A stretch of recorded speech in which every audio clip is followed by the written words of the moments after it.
ఈరోజు అజ్ఞాతం అనే కథ చెప్తాను.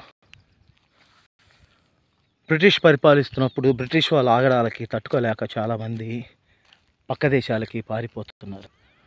వారిలో కొంతమంది ఆఫ్రికా ఖండానికి, ఇంకొంతమంది వేరే వేరే ప్లేసులకి వెళ్ళారు.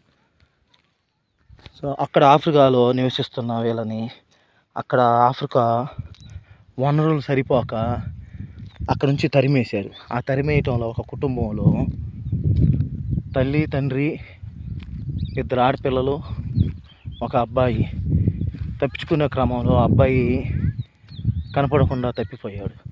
ఇక వీళ్ళు నలుగురు ఎంతో కష్టపడి ఇండియాకు వచ్చి ఇండియాలో స్థిరపడిపోయి ఎన్నో కష్టాలతో, ఎన్నో బాధలతో జీవిస్తూ ఉన్నారు.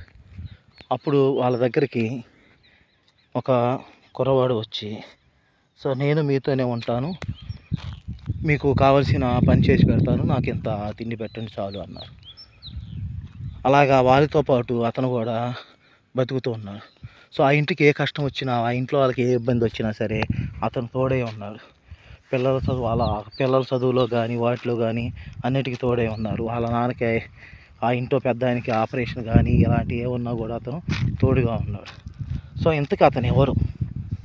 సో ఇప్పుడు ఫ్లాష్ బ్యాక్లోకి వెళ్తే, ఆ తప్పిపోయిన పిల్లాడే అక్కడ ఉన్న ఒక డాన్ దగ్గర చేరి చిన్నప్పటి నుంచి ఎదిగి ఆ డాన్ తర్వాత డాన్ అంత ప్లేస్కి వెళ్ళిపోయాడు.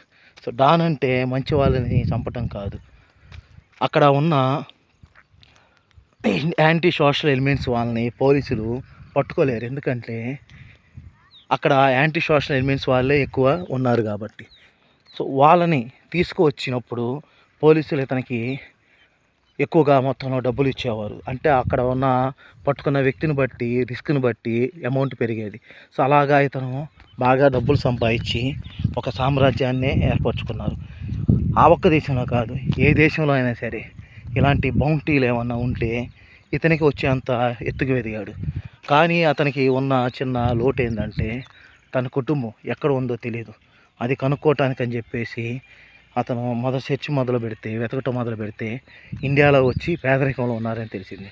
అందుకని అలా తెలియని వాడిగా వచ్చి వాళ్ళకి హెల్ప్ చేస్తున్నాడు. ఎందుకంటే ఇతని శత్రువులు వీళ్ళని ఏమన్నా చేస్తారేమో అని చెప్పేసి ఒక తెలియని ఐడెంటిటీతో అక్కడ ఉన్నారు. సో కానీ చివరికి శత్రువులు ఎలా తెలుసుకొని వీళ్ళకి హాని తలపెడతారని అర్థమయ్యి ఆ శత్రువులను మట్టుబెట్టడంతో కథ అయిపోతుంది. కానీ దీనికి సీక్వెల్ అనేది కూడా ఉంది. సో ఎలాగ డాన్గా ఎదిగాడు అనేది కంప్లీట్గా